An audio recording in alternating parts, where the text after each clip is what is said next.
So thank you all for being here. My name is Sarah Kane. I'm the Sustainability Resilience Manager. We also have some people online today. How many people do we have online? We have 21 participants. Okay, and if people can't hear me, just please let me know. We do have an very nice audio system in this room. You can see there's speakers up here and a camera over there, so hopefully everyone can see us. So today, if you didn't get an agenda, there's some printed off over there, right here. Here's today's agenda. We did send this out earlier to everyone that registered. We're going to start with some team introductions. Then we're going to talk about our project background and objectives. And then our study, our vulnerability assessment component and requirements, our exposure analysis, sensitivity analysis, focus areas, our project process and results and next steps.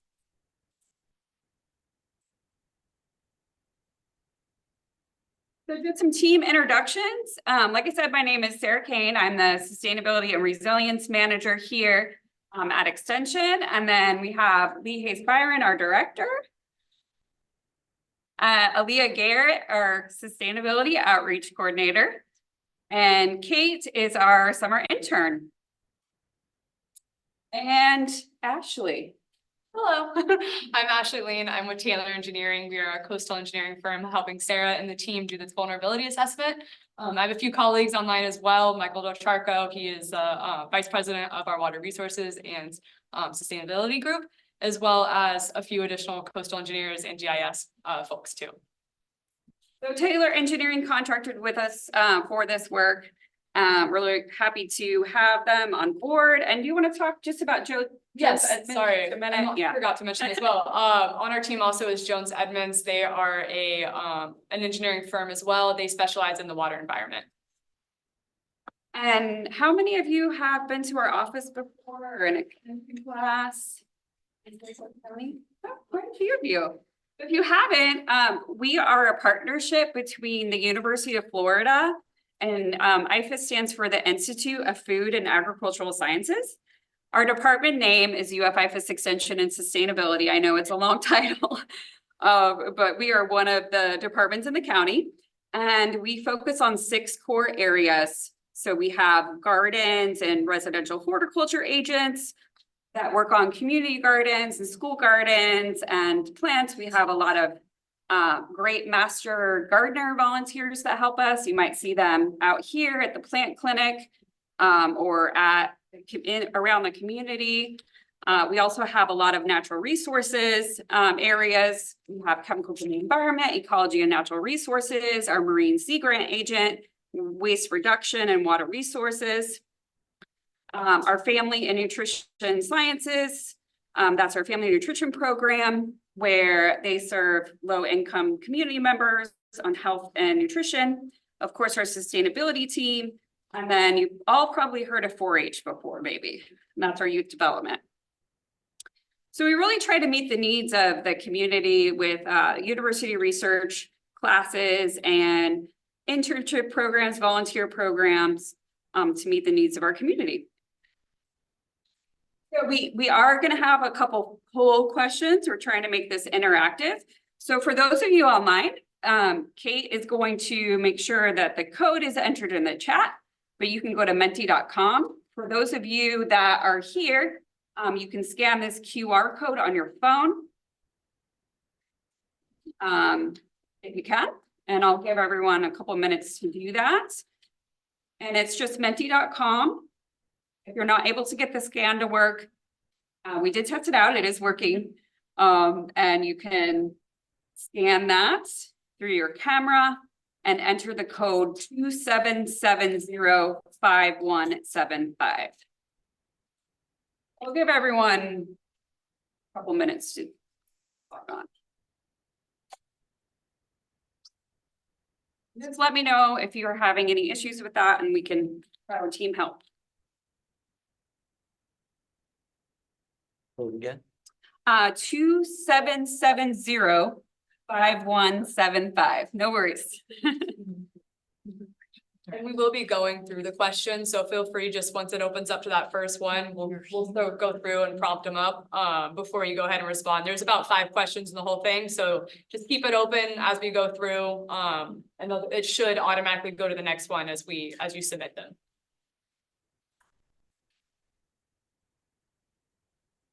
Okay, so here's the first one.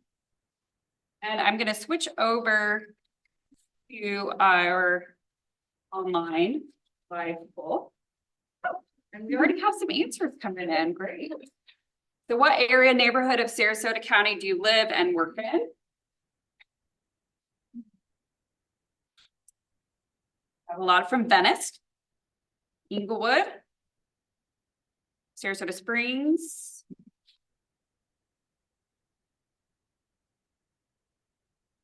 Oaks, Nokomis, Arlington Park.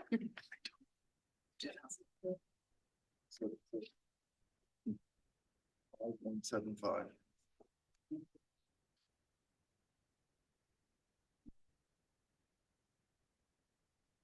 And for anyone who does join late, if you want to hop on, it will keep the code up in the top and the website up in the top as well. So if anyone jumps on and wants to grab it, the code is at the top for you to see. Okay, we'll go ahead and go back to the slides now. And here's one more. What flood events have you experienced and what hurricanes have you been in? So I'm gonna go back to. Oh.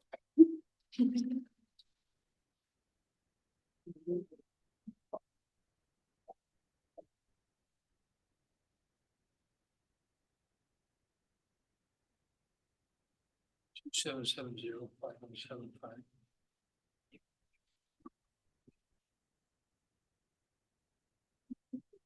Ian. Done. Well, that's good. Lucky you. Irma and Another I one. Ian Idalia. Yeah, was last year. I ones always get us.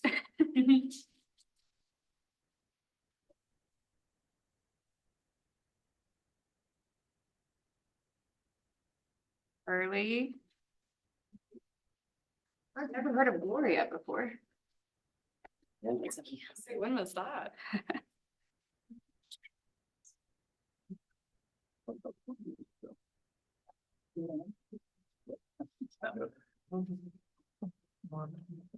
Well, great responses. I'm gonna switch back here. Elena. Back here to the PowerPoint. And I just wanted to give a little bit of an overview of the grant program that funded this project that we're talking about today, and that's Resilient Florida. So in May of 2021, Senate Bill 1954 was signed into law establishing the Resilient Florida Grant Program. And it's really a coordinated approach to our ecosystems, our coastal and inland resilience for the whole state. And it's also requiring all the cities and counties in our entire state to do these vulnerability assessments and adaptation plans. So the state is giving us funding to do the assessments and the planning portion.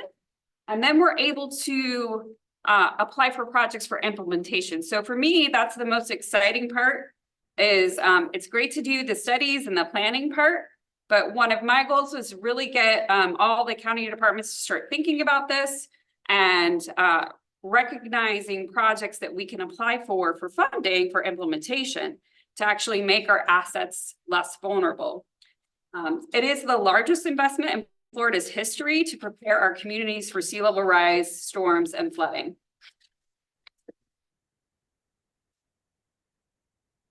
And we've been active in resilience planning for a while now.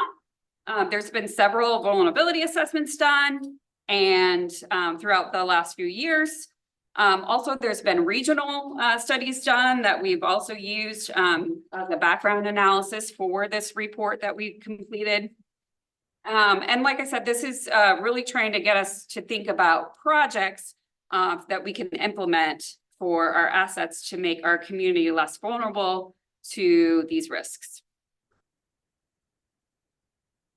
So some of the objectives of the study was to complete the countywide vulnerability assessment that requires applying to all of these things to the state statute and making sure that we are following all those guidelines in the program, identifying potential flood impacts on the county and our community resources, to evaluate the risk of our assets, and critical and regionally significant assets to future flooding, storm surge, sea level rise, and rainfall. So we have a list now of critical assets. That was also a good kind of practice for us to go to have that database. DEP is requiring us to do specific sea level rise predictions. And so that's going to be what everyone, all the cities and counties in the state are doing. And they're also going to be doing a statewide assessment as well. And we're looking at 2040 and 2070 planning horizons. And like I said, the one of the things that I'm really excited about is that adaptation plan. It's great that we are doing this study, but we also need to talk about how we're going to adapt and how we're going to mitigate, reduce the risk of flood. And then harmonize our flood mitigation efforts and project prioritization across the county. So that was another thing that was a great accomplishment out of the study, was getting all the departments to think about what are some of the natural asset projects that we could apply for, living shorelines, parks projects, utility projects, and getting everyone on the same page to kind of think about this. And we're going to have a list of these projects that we can then apply for, not only Resilient Florida funding for, but other sources of funding. And so that every year we're kind of prepared to see, which one of these projects should we go for in the year timeframe, assess how the assets are vulnerable, and then move forward with these projects in a list. So that'll be great. And now I'm going to turn it over to Ashley, and she's going to go into more details about the project and the results. Awesome. Thanks, Sarah. So as Sarah alluded to, hi, I'm Ashley Lean. I'm with Taylor Engineering, a coastal engineering firm. We do work all across Florida and up Georgia, across the Northeast as well. So I'm going to talk a little bit more about the vulnerability assessment itself, as well as the maps and the results, as you can see around us today. Quite a few maps that we will look at after the presentation. We'll have a breakout session. For those of you joining us online, I apologize. Hopefully you can see them through the camera, but I will have some on the screen as well. So to go into the vulnerability assessment, the vulnerability assessment it has guidance through the Florida statutes 380.093. It specifies the critical assets that we look at. It specifies the type of flooding we're going to look at, as well as the process. Once we have all of that combined, all of that in a database, we look at focus areas and hotspots that have a high density of these vulnerable assets, high density of flooding, as well as community input, regional input. And then once we have those focus areas, we look at adaptation strategies. What can we do? What is a range of strategies that we can do to mitigate the flooding on these critical assets, ultimately coming to a full vulnerability assessment? So when we talk about the critical assets, there are four main groups of critical assets. I'll go ahead and go through them. The first one is going to be our critical community and emergency facilities. This is going to relate to schools, hospitals, all types of critical infrastructure, emergency response, fire stations, police stations. Those are the ones that we're looking for emergencies. That's one group of assets that we're going to look at. As you can see on the image to the right, that is a map of all the ones that we inventoried within the county that are owned and maintained by the county or the municipalities.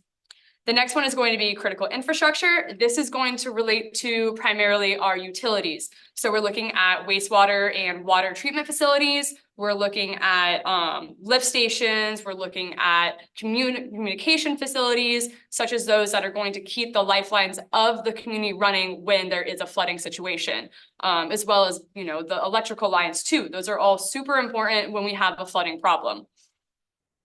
The third one is going to be our natural, cultural, and historical resources. This is looking more at our parks. We're looking at our ecosystems. We're looking at some of our historic and cultural assets. That does include libraries. That includes community centers as well. You can see, with here in Sarasota County, we have the, Miyaka State Forest, as well as a few other really big, parks and natural environments. So that is a really good one to notice where that flooding is happening and notice any alignment with the flooding, as well as these natural ecosystems that can be restored or protected to help mitigate flooding in our urban areas. The last one we're looking at is transportation and evacuation routes. This doesn't just include roadways. This includes airports, marinas, as well as boat ramps. As you can see, the green on that slide, on that image, is going to be all of our main evacuation routes out of the county. These are through FDOT, so these are the main evacuation routes that we're focusing on. We also do look at more local roads as well, but for the state statutes, the minimum requirement is the evacuation routes. Like I said, though, we're going to look at major and minor roads too to understand what's happening across the community. And then the flood scenarios that we're looking at. We're looking at three main types of flooding, which includes tidal flooding. So our mean high water, our tidal flooding through the normal typical tides here in the county. We're looking at storm surge, that elevation, that increase in ocean water from a storm. So a lot of you mentioned or responded that you've been through a lot of hurricanes here. You probably have seen storm surge in real time. You probably have seen the impacts of it. It doesn't just come in and leave. No, it leaves a lot of debris. It does a lot of damage. You walk around, you can see the high water lines. That can really mess up electrical components as well as other critical components of these assets. And then we're also going to look at rainfall-induced flooding. So not just coastal, but also inland flooding too. What does it look like during a storm? When I was driving over here today, I was driving through that rainstorm. I'm sure a lot of you did as well. Driving through few inches of water and it's splashing up everywhere. That's what we're looking at. We're looking at those high density of rainfall areas that are going to disrupt typical transportation. And then we're also going to look at not just today, what that flooding looks like right now, but as Sarah mentioned too, sea level rise and what that looks like with 2040 and 2070, so that we can effectively plan not just for today, but for tomorrow and future sustainable development and future of Sarasota County. So now we're going to go back into the Menti. We're going to take your phone back out. So the third question we're going to ask you is, okay, what are you most concerned about? Not just being on the coast, but also being more inland. Are you concerned about rainfall flooding? Are you most concerned about high tide flooding? Or are you concerned about all of it? Are you concerned about a combination of all three? I'm going to go ahead and switch it back over to Menti just so I can see it too. But a combination of the three are really going to be the worst case scenario. When we have a hurricane come in, we're going to have storm surge. We're going to have, possibly combined with high tides or a king tide. That's when we're going to get that 12 feet of storm surge. That's going to really cause catastrophic impacts. All 10 is very concerned about everything. It is very concerning, especially here as a coastal community, as well as having the parks and all of the environment, all the natural resources that we do. Flooding is going to be a big concern. So I'm just going to give everybody an extra minute just to answer this question. If anybody needs help with the Menti, let me know. Okay. Thank you. You don't have to, but if you want to. Yeah. We do appreciate your participation in this, just being able to see the feedback of where everyone is located and where you reside and really those priority areas of where your community is and what that related flooding impact you're concerned about. So it is really good to get this feedback. Thanks. Then I think there is one more. I'm going to go ahead and go to the next one.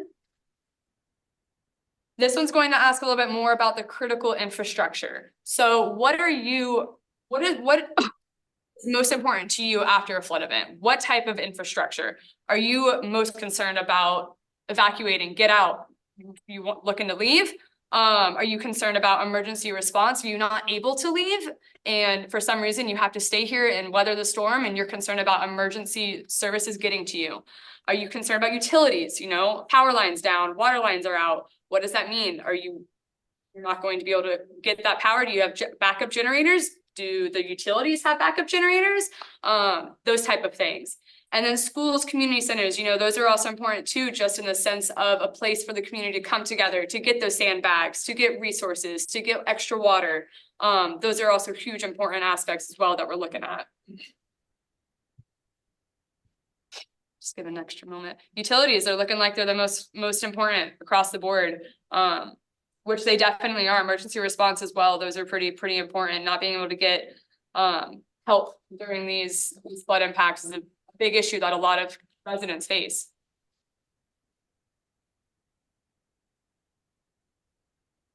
Great, thank you guys so much for your input.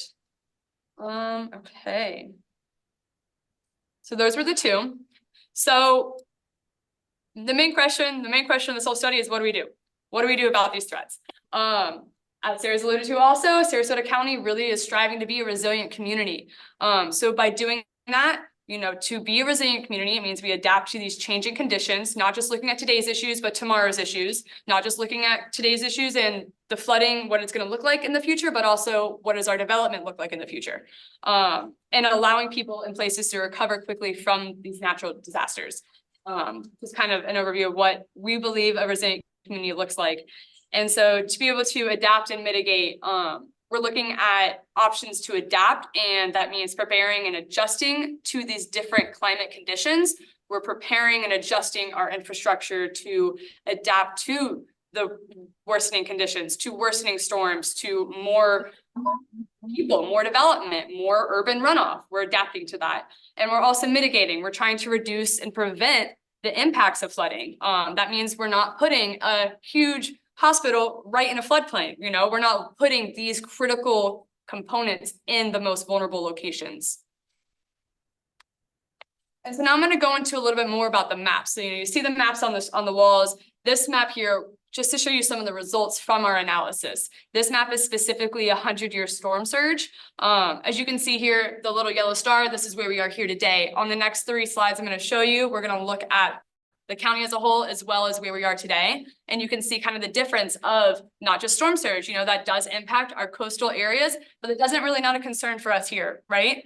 So when we look at the 100-year rainfall event, that is a concern here. We do have some flooding across the board, you know, a little bit. Some of it can be targeted flooding, or retention ponds are environments that are allowed to flood, but also neighborhoods and community locations.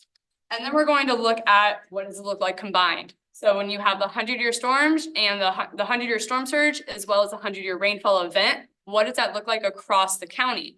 So this is really giving us an idea of, okay, where is this flooding happening? Once we have an idea of where this flooding is happening, we're going to overlay that with our critical assets to see what asset is there, what's vulnerable, which gives us, exactly as I was just mentioning, our exposure analysis. So you can see a few examples of these assets. You know, we have the colleges, universities, community centers, fire stations, and where those are located. And then we're looking at the extent of where these floodwaters are happening, where they're getting to, where they're reaching to. Once we have that, then we're going to look at the sensitivity of these assets, the ones that are exposed, the ones that are getting flooding. What does that mean for them? How much flooding are they getting? How much flooding are you getting? And that's going to look at, you know, like I mentioned, our current conditions is going to just be a little example right here. Our current conditions may be way down here, and it's not a huge concern. But in 2040 and in 2070, with the sea level rise predictions added on to those scenarios, that's going to make, you know, this house right here is not vulnerable now, but in 2070, guess what? It's underwater. So that's kind of what we're looking at. And when we talk about this too, our sensitivity, we're looking at the depth of flooding, and what allowable depths of flooding what acceptable depths of flooding are going to be allowable. And so based off of our 4 main asset groups, they're going to be a little different for each. So we're looking primarily at, we're ranking them between low, medium, high based on that depth of flooding, just to understand what is the most vulnerable. Anything that's going to be a high That's obviously going to be our most vulnerable. You're getting up to 18 inches and 15 inches of flood water. That's a lot of water in one location. As well as our roadways, you know, if you have over 6 inches of water on your road, you could possibly hydroplane. That's a huge safety concern.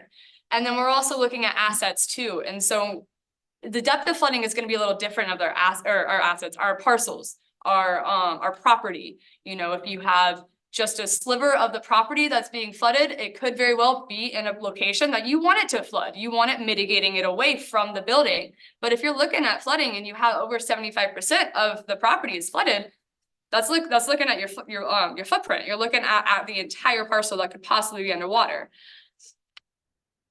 And so all of that being told, what we come up with is a map that's going to show us locationally, what does this mean? We're looking at our dots. So we have our yellow, we have our orange, and we have our red. The red outlines, as you see, those are going to be the parcels. Those are the property. And then we're looking at the dots and the little crosses. Those are our critical assets, our buildings, our structures, and our roadway intersections, the main assets that we're looking at. And so you can see this example specifically is the 25-year coastal storm surge. As you could guess, it's going to be primarily the Barrier Islands, not so much on the inland side. But overall, we're looking at about 30 different flood scenarios. So this is just an example of one of the ones that we analyzed. So once we have all of that mapped and in a GIS system, a geographic information system, we take all that information, we look at the depth of flooding, we notice the hot spots from those areas. And then we're also going to look at repetitive loss areas. Okay, where are these areas that have repeatedly had issues? We also took into account surveys from the departments, from the county departments. What were their priorities? What were their priority areas? And then we also took into account some of the existing Sarasota County projects in area of interest that have also been identified as vulnerable areas and projects that are being looked at to mitigate these flooding events. And we're also looking at the FTOT Resilience Action Plan. As I mentioned, the major roadways, you know, those are going to be the evacuation routes. And so we're looking at, what is the DOT looking at? What are they looking to prepare and get everybody out to safety? What can we do to align all of these goals across the board, not just here locally, but regionally and at the state level? So once we look at this as a holistic view of all of this input, we're going to come up with a few focus areas. Today, we came up with 6. So we have a few of them, or we have all of them shown over here on the right side, all of the maps for these focus areas. And I'll go ahead and get into them a little bit too. So the 6 focus areas that had a high density of these critical assets, as well as the input from all of the other components that we looked at, are going to be focused in Philippi Creek, Siesta Key, Casey Key, Nokomis Beach, South Miyaka River area, and Minnesota Beach. And I'm going to go into them a little bit more too. And this is when we're going to get a little bit showing all the maps. So if anyone does have a question, feel free to just raise your hand real quick. We will have a Q&A at the end, but I know this is pretty technical. So if you have something, feel free to raise your hand. So the first one, Philippi Creek. You know, we looked at what assets are there. A lot of these dots, like I said, so this isn't broken out between the different asset types or groups. The dots are related to all of the assets in our inventory, but some of the main ones that we identified that were vulnerable within this focus area are going to be Philippi State Park, the Field Club, and then numerous wastewater treatment facilities and lift stations. That by far was across the board the most common vulnerable assets, the wastewater treatment facilities and lift stations. So you can see the 2 different scenarios that we looked at to identify this one too. We're looking at the 100-year storm surge event with the 2040 sea level rise projection added onto it. That is, what is it looking like in 2040 with this projection? And then we're also looking at the rainfall induced flooding as well. So being able to combine the both and see what has a high density between both scenarios, that's really going to tell us, okay, not just a coastal community and not just a riverine community, but what's really being impacted by both of these scenarios. The next one is Siesta Key. As you can guess, the coastal one, a lot of red. Barrier Island, a lot of red on that one, for sure. But there's also a few that are still orange and yellow from the rainfall-induced flooding, meaning it's going to be a little bit more lower elevation. You're having a lot of ponding there. You're having a lot of just stormwater that's not being moved off of that critical asset property. A few of the ones that we looked at in here as well is the Sarasota County Fire Station 13, Glebe Park, and the Stickney Point vascular bridge. I never can say that word. But those approaches, you know, if you can't get off the island, if you can't get over the bridge, you can't get through that approach. That's a huge safety concern also. Next one is going to be another barrier island location, Casey Key. So Casey Key, again, you know, not as many critical assets that were vulnerable from the rainfall, a lot more of the properties themselves. But again, we have a bridge, main evacuation. If we're not able to get off the bridge, big issue. As well as a lot of wastewater and water treatment facilities that were identified as vulnerable too. Fourth, and Nokomis, I can never get it right. Nokomis, I apologize. Nokomis and Nokomis Beach, you know, you have this inlet area, so you're going to get a lot of that storm surge that is going to impact the area a little bit further down, as well as just the coastal area. So you can see, especially that little hotspot of the red over on the right map, that's a big hotspot of red. That's a lot of critical assets that are vulnerable to both scenarios. And so we're looking at Nokomis Middle School, Legacy Trail, and then a marina. You know, the marinas are interesting locations because they're on the water, right? So you're going to expect them to get flooding, but that being still a tourism spot, that being a boat ramp or a boat dock, you know, those are still important to the community and to the residents as well. Fifth is South Miyaka River area. You know, you have the river right there. A lot of that water is going to be able to move in through there as well. Sounds like we're going to get some more rain too. And so we're looking at this one. This one too specifically does have a lot of parks and natural ecosystems. So it's a good example of what can we do to preserve these natural environments to mitigate the flooding away from the critical assets. So we have a few specific ones that were super vulnerable are the Snook Haven Park, the Warm Mineral Springs Park, and then Miyaka State Forest as a whole as well. Last up is Minnesota Beach. Quite a few vulnerable assets on this one too. You know, again, we have another bridge, big asset to be able to get across.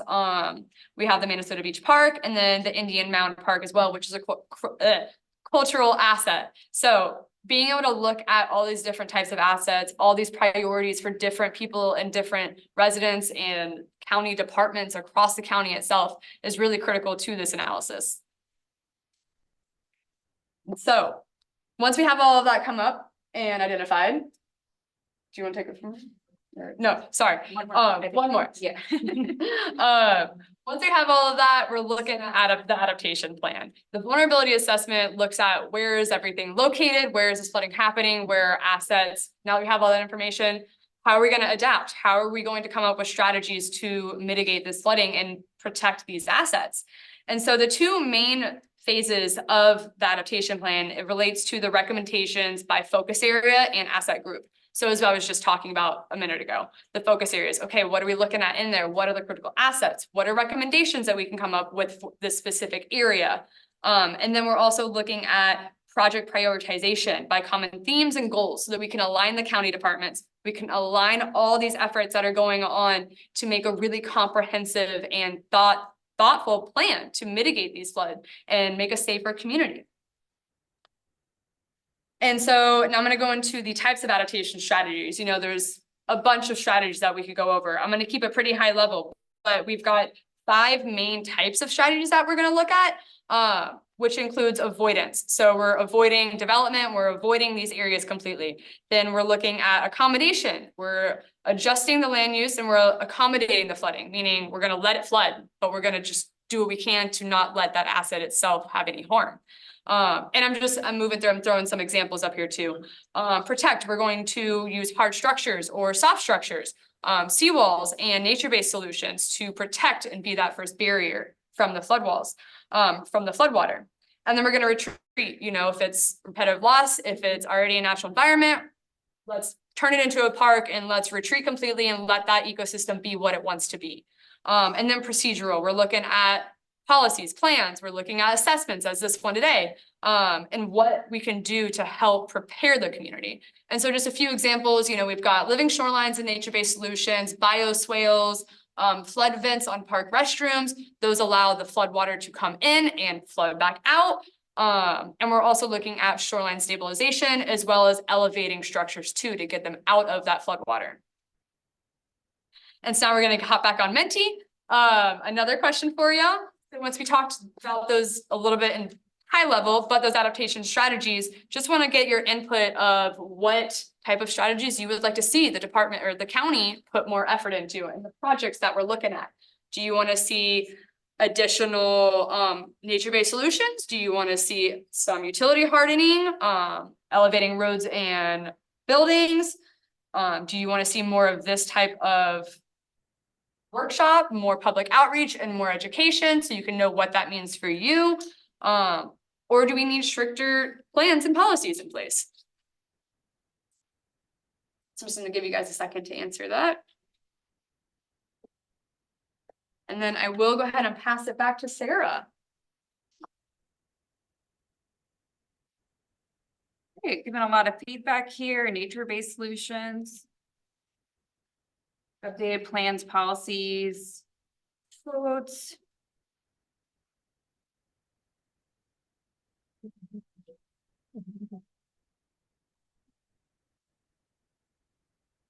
Nature-based solutions are definitely winning. What I like to see. Green infrastructure. Number one. All right, well, thank you all for your input on that.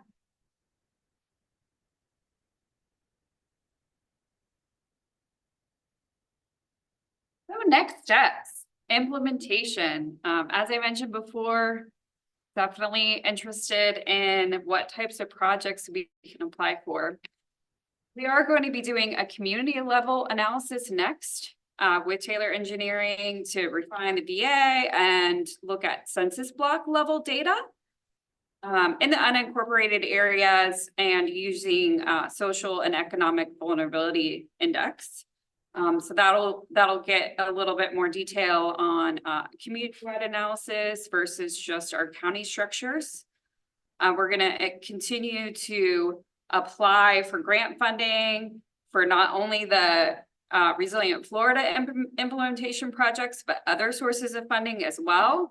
We're gonna use our adaptation plan as a guide and that list of projects as a guide for us to really assess which projects we need to be doing first immediately and every single year. And that's based on a lot of different factors, but you know, the big factor is how vulnerable is the asset? Are we missing funding in certain areas? Can the departments apply for these types of projects? So, you know, one of my goals is just to kind of bring everyone together and kind of look at all of these projects a little bit more holistically, to not just improve our utility infrastructure as an example, but maybe look at the entire area and to see what kind of nature-based solutions we can add into those projects to make them more competitive and also improve other air quality, water quality, things like that.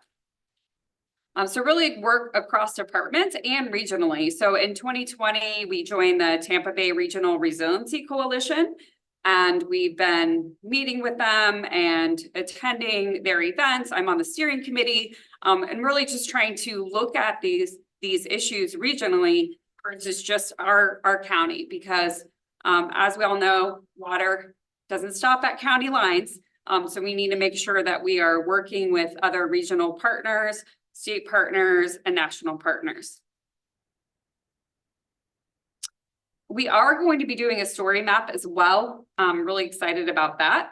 I think that gives it's going to give the project a visual outlet that we can look at the maps and look at different pictures and different projects that we might be implementing. So that will also be ready at the end of September.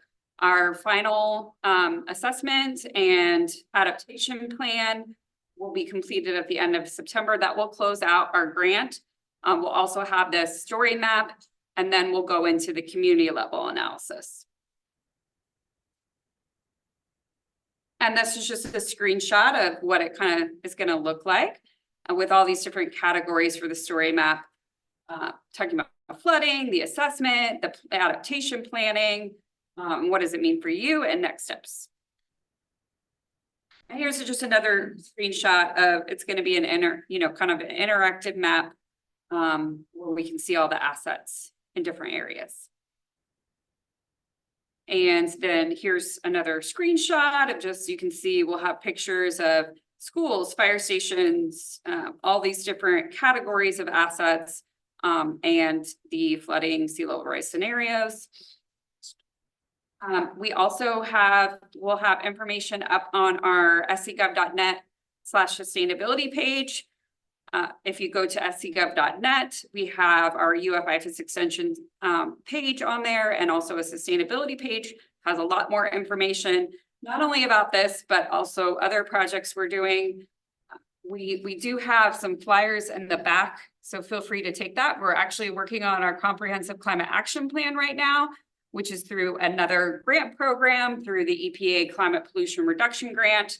We have a survey that we're asking people to take right now. We're going to have some public meetings for that as well. So all of that information is in the back, as well as a list where Aaliyah is pointing out back there. And there's also a list of the public meetings. I also have my cards on the table. If you have any questions, feel free to reach out to me. And more information will be up on our website since all of the studies are complete. So one last question, I think. So how do you prefer to stay up to date with our resilience efforts? We would love to get your feedback. What do you use to get your information? Do you use Facebook, social media, website? Do you like public workshops, emails? So I'll go ahead and switch over to the online version.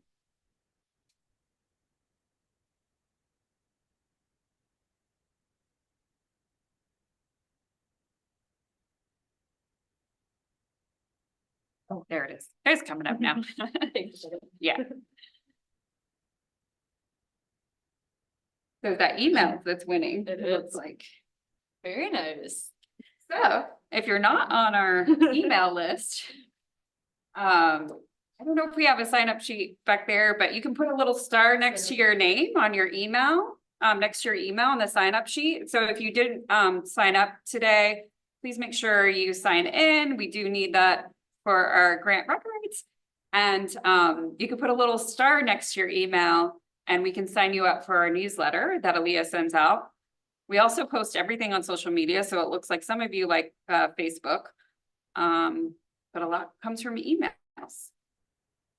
And just for those that are in the room, what types of emails are you getting your information from to attend these types of events? Is it our extension newsletter? Is it, extension newsletter? Okay. County newsletter, okay. We did put a media release out for this, so that goes into the county newsletter as well. Sorry, what was that? It's actually on the news. Oh, on the news. Okay. Give me the address and everything. Wow, I didn't even know that. That's great.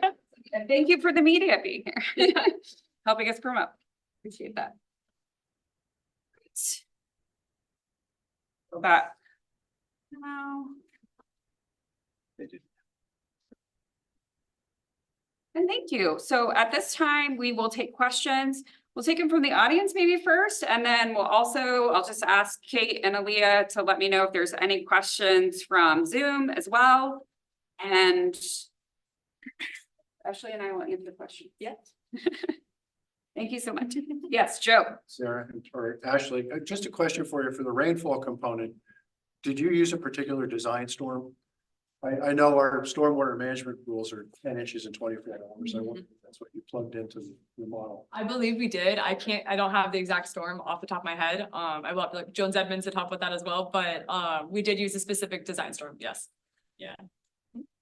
I had a couple of questions. The Sarasota Manatee Metropolitan Planning Organization did a similar meeting like this recently where they had kind of different plan scenarios that they're considering.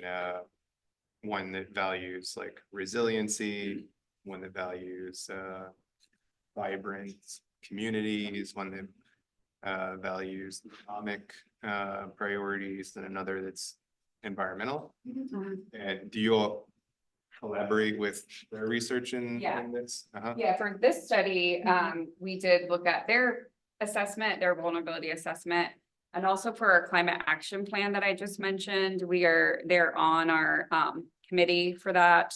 We've been having a lot of agency meetings, so it's all kind of related in a way. When we did our background analysis, we made sure to gather like all the information or all the research and data and studies that have been done throughout the region, so that we weren't duplicating any efforts.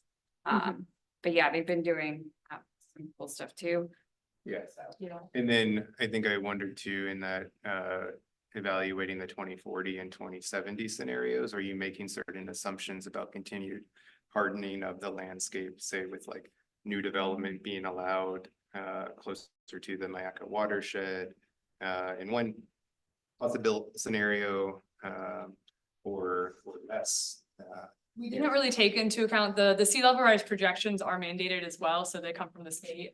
So we didn't really take into account any future development on those. Those are strictly just the historical sea level rise increase and what that's projected out into the planning horizons. But that is something that should be taken into, will be taken into, especially as the county continues on. Okay, what does that look like in that area? What is that land use? What is the development look like there? Yeah, so your model is looking at just kind of the land coverage that is today overlaid with the Mhm. projections for sea level rise or rainfall in those Yes. timelines. Pretty much, yeah. They're gonna be the different values. And so for this specifically, we looked at two projection values for 2040. So it was intermediate low and intermediate high for 2040 and 2070. So we're looking at two different ranges. On one of the slides, I had a graph, and so you could see what does that look like here for one value, what does it look like up here?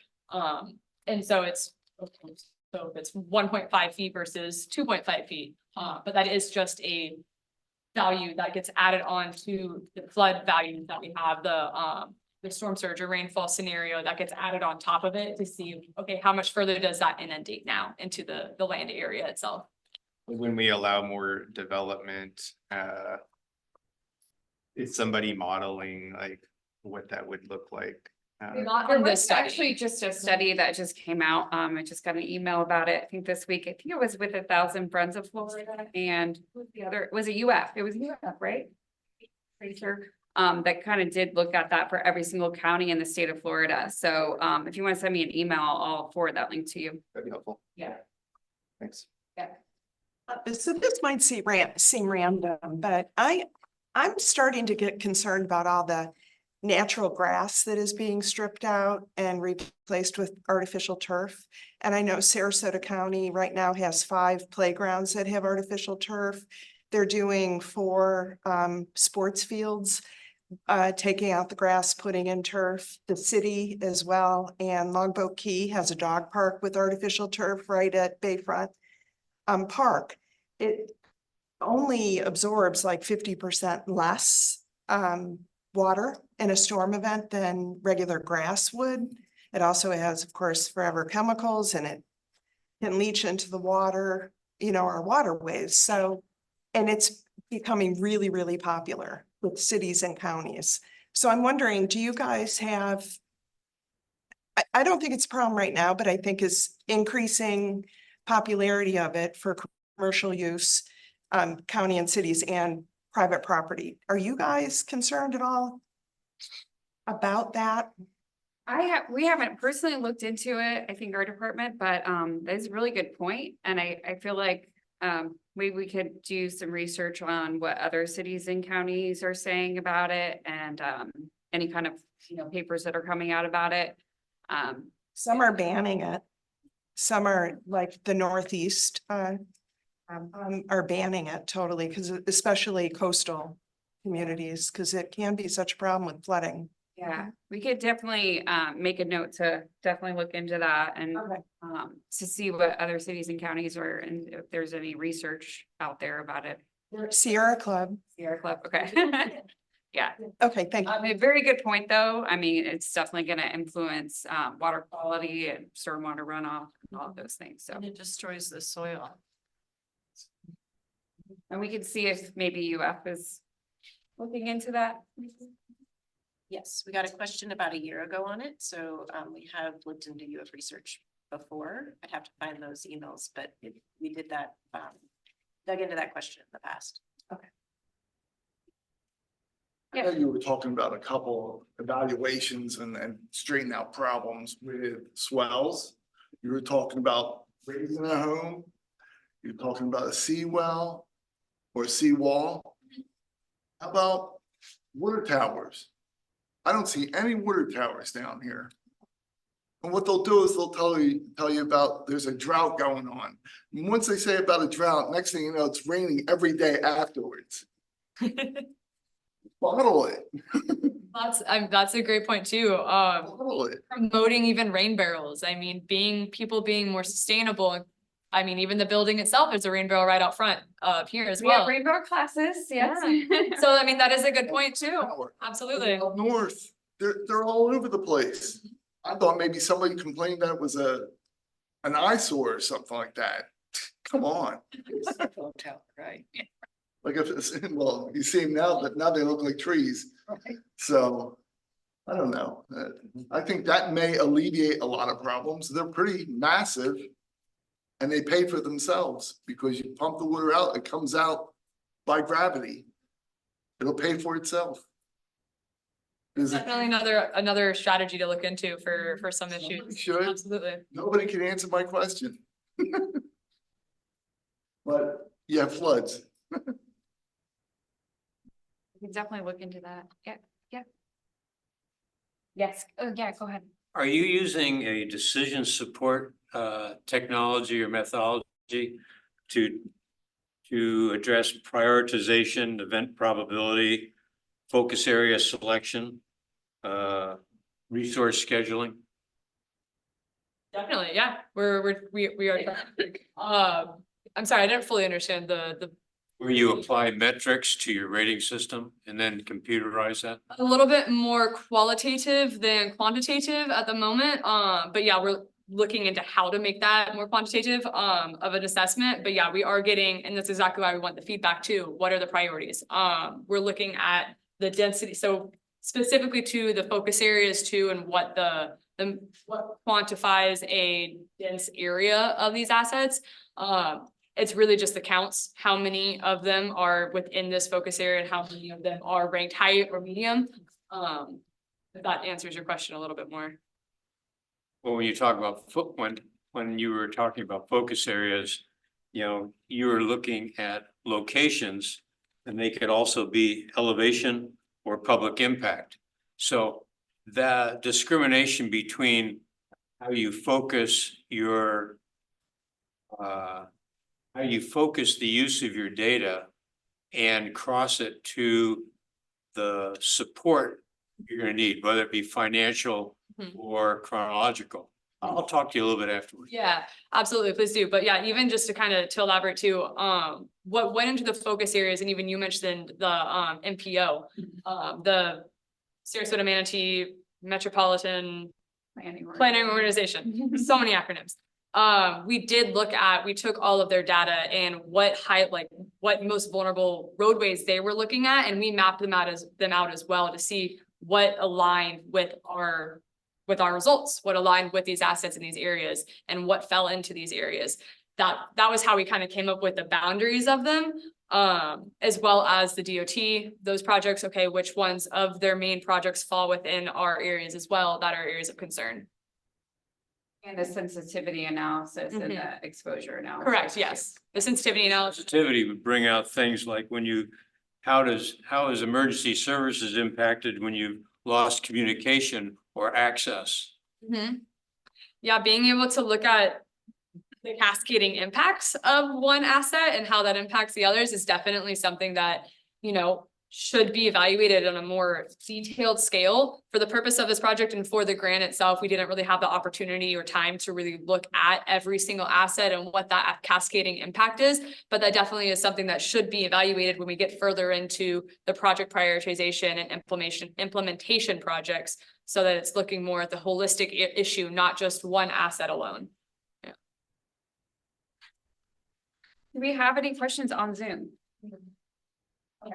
We have one comment regarding the specific design storms about modeling from Patrick Lawson, he's with Taylor Engineering. He commented that the 25 and 100-year rainfall events plus future conditions were used for the study. That answers your question, Joe. Okay. Thank you, Patrick. Thanks, Patrick. And then we have two questions. Texas recently was significantly affected by a storm and residents were left without power and in extreme heat for extended periods of time. Utility providers were specifically called out for failing to address these issues. Are there plans to work with utility providers to address issues like this or ensure that residents, especially low income, have somewhere to go when power cannot be restored longer term?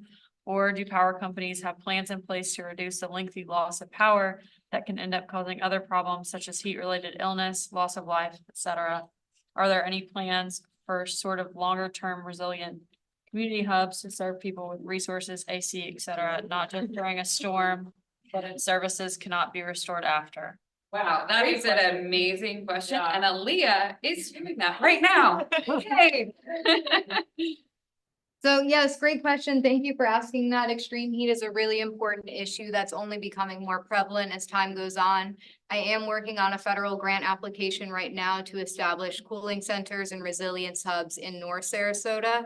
I'm still working on the application, but that is something that's really, really important to us, and that is a priority for us for mitigation going forward. I hope that answers that Yeah. question. And about the utility providers, yes, of course, we need to be working with utility providers. Our emergency services probably department works with them more in that aspect. But yeah, I have friends that live in Texas that just got their power back like 2 days ago, so it's gotta be really hard to get through that when it's 100 degrees out. So we need to start preparing for these heat impacts as well and making sure that our grid is stable. I think they have a lot more issues than we do over here with their utility providers, but I would just say include in the power, the decentralized power system for cell phone towers. The preparation required to make sure that all of those local generators, they have full tanks prior to the event, as well as someone monitoring.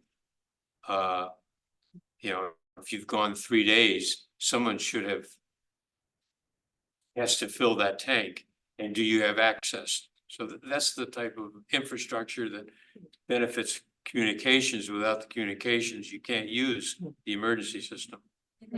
Absolutely. And I do know, across the country, really,